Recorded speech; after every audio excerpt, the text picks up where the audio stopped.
Bismillahirrahmanirrahim. Assalamu alaikum. Uh, I am Hassan Latif from our lecture of computer science. Today our subject is object-oriented programming. OOP. आज हम जो discuss करेंगे, सबसे पहले हम discuss करेंगे स्ट्रक्चर्स को कैसे डिफाइन करते हैं, कैसे डिक्लेयर करते हैं, उसको हम सी प्लस प्लस के अंदर उसको हम कैसे यूटिलाइज करेंगे। तो स्ट्रक्चर बनाने से पहले स्ट्रक्चर को स्टार्ट करते हैं कि स्ट्रक्चर किसे कहते हैं। स्ट्रक्चर बनाने से पहले मैं आपको बताता हूँ कि स्ट्रक्चर बेसिकली हमारे पास ये वेरिएबल है। जैसे हम इससे पहले हमने वेरिएबल डिस्कस किए थे, ठीक है। हमने वेरिएबल को कैसे डिफाइन किया था, हमने कहा था कि variable is a label of memory location which is responsible for holding a multiple values. एक ऐसी मेमोरी के अंदर की ऐसी लोकेशन जहाँ पर हम डिफरेंट वैल्यूज को स्टोर कर सकते हैं, बट एक वक्त में एक स्पेस में हम एक ही वैल्यू को स्टोर करते हैं। तो ऐसी वेरिएबल या ऐसे ऐसे स्पेस को हम बोलते हैं क्या, इसको हम बोलते हैं सिंबल वेरिएबल। जैसे हमने डिक्लेयर किया था इंटीजर ए, इसके अंदर एक वक्त में हम एक ही वैल्यू को स्टोर कर सकते हैं, एक ही डेटा टाइप को, चाहे वो इंटीजर हो, चाहे वो हमारे पास कैरेक्टर हो, चाहे हमारे पास फ्लोट या कोई भी डेटा टाइप हो। इसके बाद हमारे पास एक और हमने वेरिएबल डिक्लेयर किया था जिसका नाम था हमारे पास अरे। अरे हमारे पास एक ऐसी कंसेप्टिव मेमोरी लोकेशन थी जिसमें हम एक वक्त में मल्टीपल वैल्यूज को स्टोर कर सकते हैं, but having a same data type, ठीक है ना। अरे में हमने डिस्कस किया था कि हम एक वक्त में हम एक स्पेस हम डिक्लेयर करते हैं मेमोरी के अंदर, उस स्पेस के अंदर हम मल्टीपल वैल्यू स्टोर कर सकते हैं। लेट्स सपोज हमने एक स्पेस वहाँ पर हमने रिजर्व स्पेस रिजर्व की जिसका नाम हमारे पास क्या है, लेट्स सपोज इंटीजर ए। जो ए हमने जो वेरिएबल डिक्लेयर किया इसकी टाइप हमारे पास इंटीजर थी, जैसे हम मल्टीपल वैल्यूज स्टोर कर सकते हैं। लेट्स सपोज हम अगर उसकी हम साइज देते डिक्लेयर करते 5, तो इसके अंदर हम 5 मल्टीपल वैल्यूज को स्टोर कर सकते थे जिनकी सेम डेटा टाइप, एक ही डेटा टाइप थी हमारे पास जो थी हमारे पास इंटीजर। अब हमारे पास एक नया वेरिएबल है जिसका नाम हमारे पास क्या, स्ट्रक्चर। स्ट्रक्चर को कैसे डिफाइन करते हैं, हम कहते हैं a structure is a collection of structure is a collection of multiple data types that can be reference with a single name. Structure हमारे पास एक ऐसा मल्टीपल डेटा टाइप्स का एक ऐसा कलेक्शन है जिसको हम एक सिंगल नेम के साथ रेफर करके उसको हम डिक्लेयर कर सकते हैं। इट मे कंटेन सिमिलर और डिफरेंट डेटा टाइप्स। इसमें हमारे पास सिमिलर सेम डेटा टाइप भी हो सकते हैं, बट डिफरेंट डेटा टाइप भी हम इसमें डिक्लेयर कर सकते हैं। The data types in a structure are called structure elements or numbers members or fields। जितने भी हम इस जो हम स्ट्रक्चर जो डिक्लेयर करेंगे इसके अंदर जितने भी हमारे पास जो डेटा होता है उसको हम एलिमेंट्स भी बोलते हैं, उसको मेंबर्स भी बोलते हैं, उसको हम फील्ड्स भी बोलते हैं, ठीक है।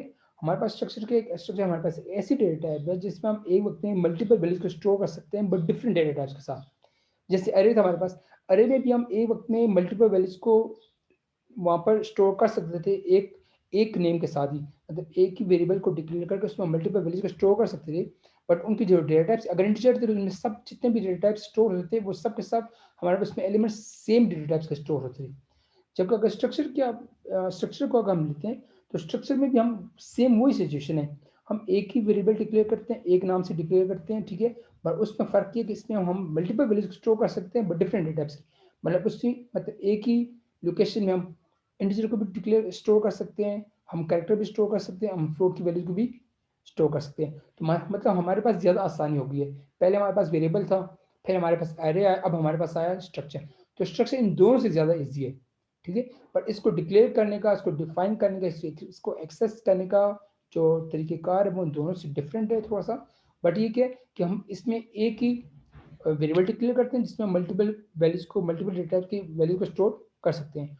और जो इसमें हमारे पास जो वैल्यू स्टोर होती हैं उन वैल्यूज को हम एलिमेंट्स भी बोलते हैं, उसको मेंबर्स भी बोलते हैं, उसको हम फील्ड्स भी बोलते हैं। अच्छा, हम बात करते हैं कि the structure are used to define new data types. The user can define a new data type that may contain different types of data, ठीक है। स्ट्रक्चर हम मतलब न्यू डेटा टाइप्स को डिफाइन करने के लिए हम इसको यूज करते हैं, और ये हमारे पास जितनी भी डेटा टाइप्स हैं इसमें डिफरेंट डेटा टाइप्स हमारे पास एक में स्टोर हो सकती हैं। डिफरेंशियल कंपैरिजन बता रहे, द डिफरेंस बिटवीन अरे एंड स्ट्रक्चर इज दैट अरे consist of a set of variables of same data type, जैसे मैंने आपको बताया, एंड हाउएवर अ स्ट्रक्चर में consist of different data types. Structure हमारे पास डिफरेंट डेटा टाइप्स स्टोर होते हैं जबकि अरे में हमारे पास सेम डेटा टाइप्स स्टोर होते हैं। A simple variable may store only one value at a time, but a structured variable can store multiple values at the same time.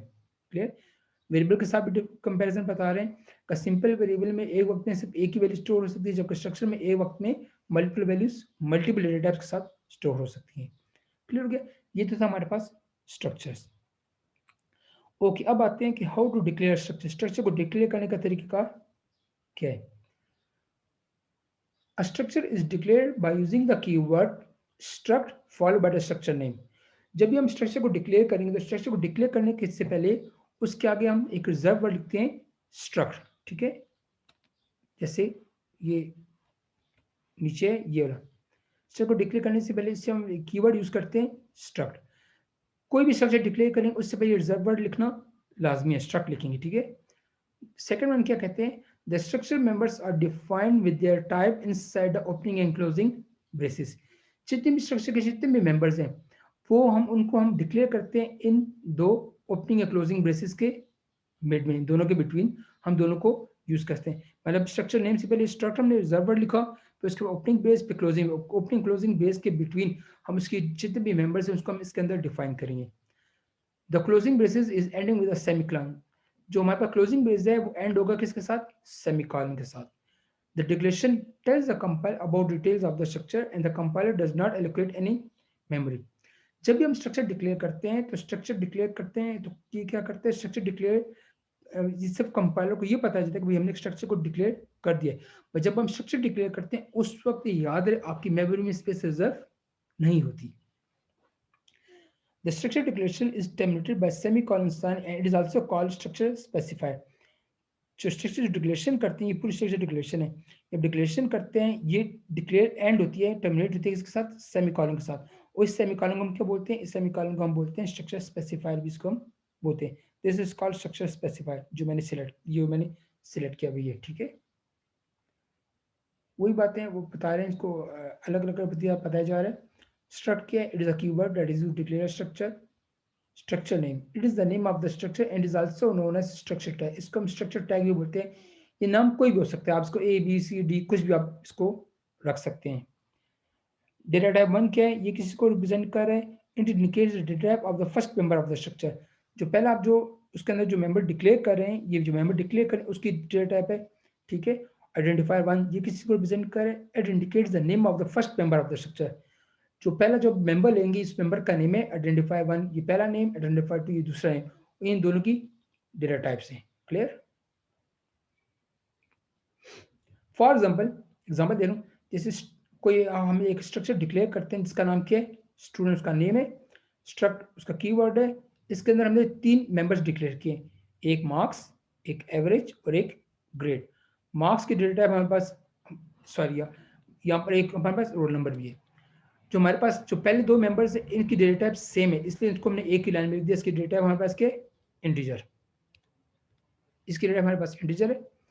दूसरी data type हमने मेंबर लिए, उसका नाम क्या है? एवरेज। इसकी टाइप हमारे पास फ्लोट है। चौथे मेंबर हमने लिया ग्रेड, इसकी डेटा टाइप हमारे पास क्या है? कैरेक्टर, ठीक है? ये सारे हमारे पास क्या है? इनके मेंबर वेरिएबल्स है। इनको हम जो ये हमारे पास है मार्क्स, एवरेज, ग्रेड, ये हमारे पास इनको मेंबर वेरिएबल्स कहते हैं स्ट्रक्चर में, और ये इनकी डेटा टाइप्स है। ये चारों मेंबर वेरिएबल्स है, ये इनकी टाइप्स है। जब स्ट्रक्चर डिक्लेरेशन क्लोज होगी, टर्मिनेट होगी through with the help of semicolon, जिसको हम स्ट्रक्चर स्पेसिफायर भी बोलते हैं। क्लियर हो गया? Okay, now how to define structure variable. Structure variable को हम डिफाइन कैसे करेंगे? The structure variable can be defined after declaration of a structure and in the main function. जब भी हम स्ट्रक्चर वेरिएबल को डिफाइन करेंगे, इसको हम डिफाइन हमेशा डिक्लेरेशन के बाद करते हैं। और याद रखिए जो स्ट्रक्चर को हम जब डिफाइन करते हैं उसको हम मेन की बॉडी के अंदर डिफाइन करते हैं, ठीक है? मेन की बॉडी के अंदर डिफाइन करेंगे। And the process is same as when we define the simple variable, for example integer a. इसको डिफाइन करने का वही प्रोसेस जैसे कि हम सिंपल वेरिएबल को डिफाइन करते हैं, जैसे कि हमने integer a. The definition tells the compiler to allocate the memory space for the variable, and the compiler automatically allocates the sufficient memory according to the elements of the structure. Structure definition क्या कर रही है? जब भी हम structure को define करते हैं, ये आपको पता है कि जब हम स्ट्रक्चर डिफाइन करते हैं उसको हम मेन की बॉडी के अंदर डिफाइन करेंगे, और जिस वक्त हम स्ट्रक्चर को डिफाइन करते हैं तो डिफिनेशन के वक्त डिफिनेशन क्या पता थी कंपाइलर को? क्या पता है इस वक्त जब आप स्ट्रक्चर को डिफाइन करते हैं उस वक्त कंपाइलर मेमोरी के अंदर आपकी स्पेस रिजर्व कर देती है। जितने भी स्ट्रक्चर के अंदर मेंबर्स वेरिएबल्स हैं उसके मुताबिक जितनी स्पेस आपको चाहिए, लेट्स सपोज आपके उसके 3 मेंबर वेरिएबल्स हैं, 4 है 5 है कि 6 हैं, इतने मेंबर वेरिएबल्स आपकी स्पेस के मुताबिक क्या होते हैं? कंपाइलर आपकी स्पेस के अंदर, मेमोरी के अंदर स्पेस को रिजर्व करता है। जब आप डिक्लेयर करते हैं, डिक्लेरेशन के दौरान आपकी स्पेस रिजर्व नहीं होती। जब आप इनको डिफाइन करते हैं, स्ट्रक्चर को डिफाइन करते हैं, डिफिनेशन के बाद आपकी जो स्पेस है वो मेमोरी के अंदर रिजर्व हो जाती है। A structure can be defined prior to or inside a main function. इसको आप मेन की बॉडी के अंदर भी डिफाइन कर सकते हैं, मेन से पहले भी इसको डिफाइन कर सकते हैं। if it is defined inside a main function, then the structure variable can also be declared only inside a main function. कहते हैं अगर आपको स्ट्रक्चर को जो मेन की बॉडी के अंदर डिफाइन करेंगे तो आप उसकी डिक्लेरेशन को भी मेन के अंदर ही डिफाइन करेंगे, ठीक है। If it is defined prior to the main function, then its variable can be defined anywhere in the program. अगर आप अगर आप इसको मेन के अंदर कहीं भी डिफाइन करना चाहते हैं तो आप इसके वेरिएबल्स को कहीं भी डिफाइन कर सकते हैं प्रोग्राम के अंदर। क्लियर? कैसे करेंगे हम इसको आगे एग्जांपल में देखते हैं। स्ट्रक्चर को डिफाइन करने के तरीकेकार के सिंपल, हम स्ट्रक्चर नेम लिखते हैं, उसका आइडेंटिफायर, इससे अलग सा नाम जो डिफाइन करेंगे उसका भी हम अलग से नाम रखेंगे। फॉर एग्जाम्पल स्ट्रक्चर नेम किस चीज को रिप्रेजेंट करें, इसको रिप्रेजेंट करें it's the name of the structure. Identifier क्या है, it's the name of the variable. For example student, देखिए स्टूडेंट हमारे पास स्ट्रक्चर नेम था जो हमने ऊपर डिफाइन किया था, डिक्लेयर किया था, ठीक है। ये स्ट्रक्चर का नाम क्या है, स्टूडेंट। ऊपर बट फिर हम क्या करते हैं, उस वेरिएबल के थ्रू एक वेरिएबल हम डिक्लेयर करते हैं जिसकी मदद से हम इन मेंबर्स को एक्सेस करेंगे। जो हम वेरिएबल डिक्लेयर करेंगे उसको एक्सेस करने के लिए हम क्या करते हैं, एक अलग से स्ट्रक्चर को डिफाइन करते हैं through with help of structure name. जैसे हमने किया स्टूडेंट अहमद हमने एक वेरिएबल डिक्लेयर किया, इसकी मदद से हम इसके अंदर जितने भी वेरिएबल्स हैं इसको हम क्या करेंगे, एक्सेस करेंगे। तो बताते हैं the above example defines the structure variable Ahmad. It consists of 4 members as specified in the above structure declaration. जैसे हमने एक स्ट्रक्चर डिक्लेयर किया था जिसका नाम था स्टूडेंट में हमने 4 मेंबर डिक्लेयर किए थे। एक हमने रोल नंबर,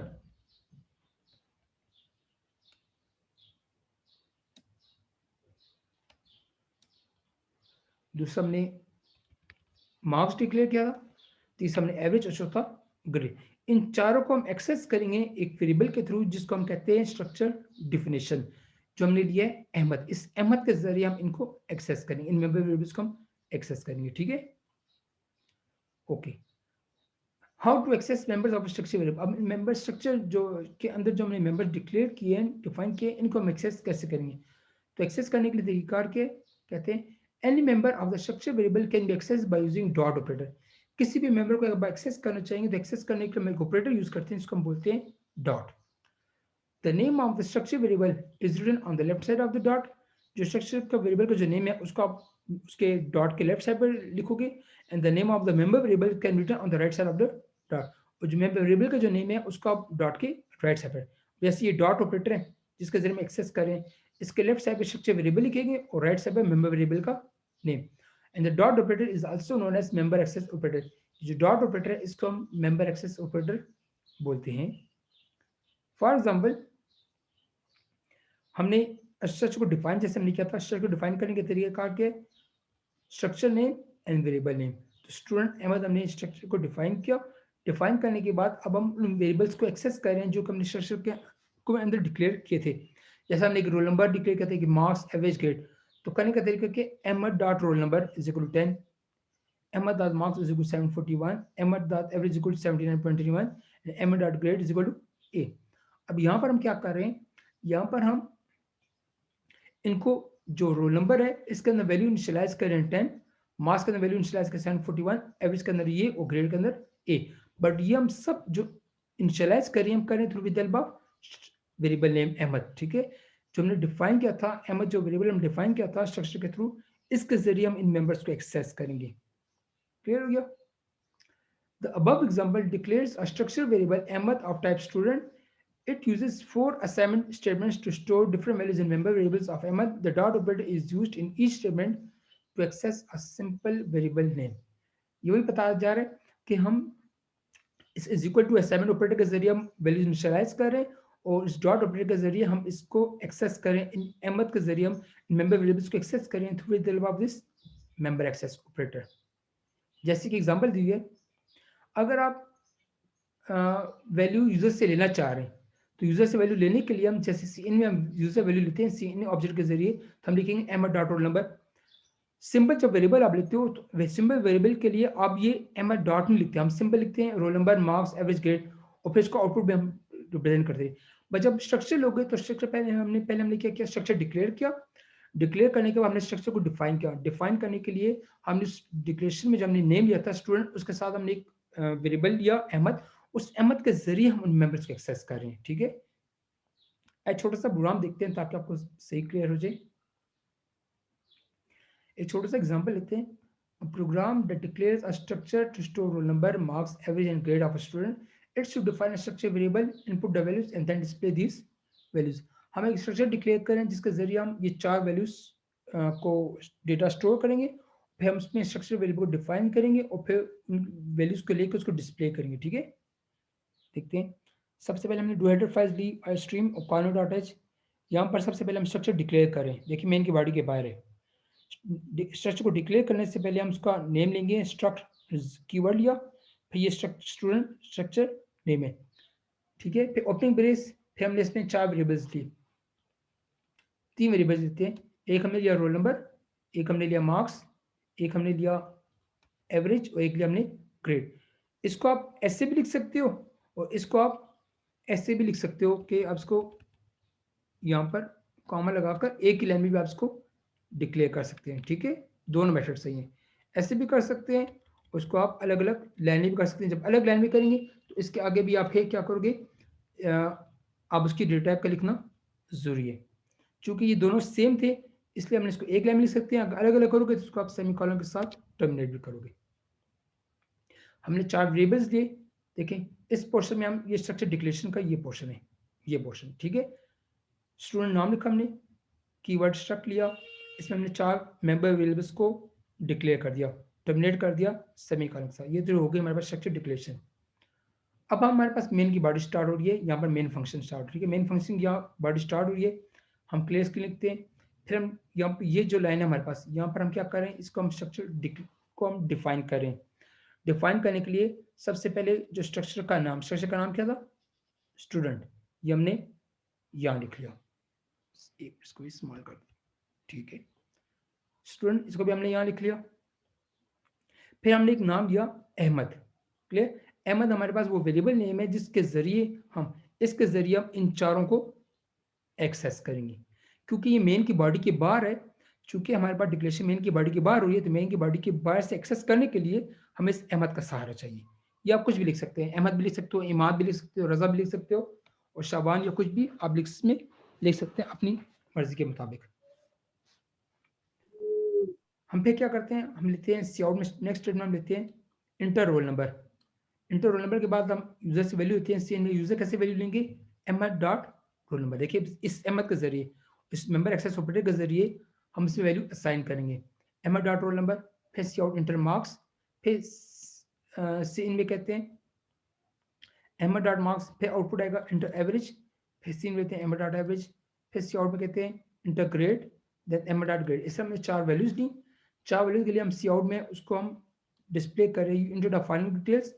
फिर सी आउट में रोल नंबर इज, अब जो रोल नंबर आपने यूजर से जो वैल्यू लिया है उसको आप यहाँ पर डिस्प्ले करोगे। तो जैसे आपने यूजर से वैल्यू लिए डॉट के जरिए, मेंबर एक्सेस ऑपरेटर के जरिए, इसी तरह हम यूजर से वैल्यू डिस्प्ले भी करोगे किसके साथ, डॉट ऑपरेटर के साथ। Ahmed dot roll number, marks is Ahmed dot marks, average is Ahmed dot average, grade is Ahmed dot grade. ठीक है, आउटपुट कैसे आएगा देखें। जैसे आपने रोल नंबर लिया, फिर आपने इंटर मार्क्स, फिर एवरेज, फिर ग्रेड, फिर आपके पास आउटपुट आ गई inter following details. Role number is 42, marks is 766, average is this and grade is this. Clear हो गया।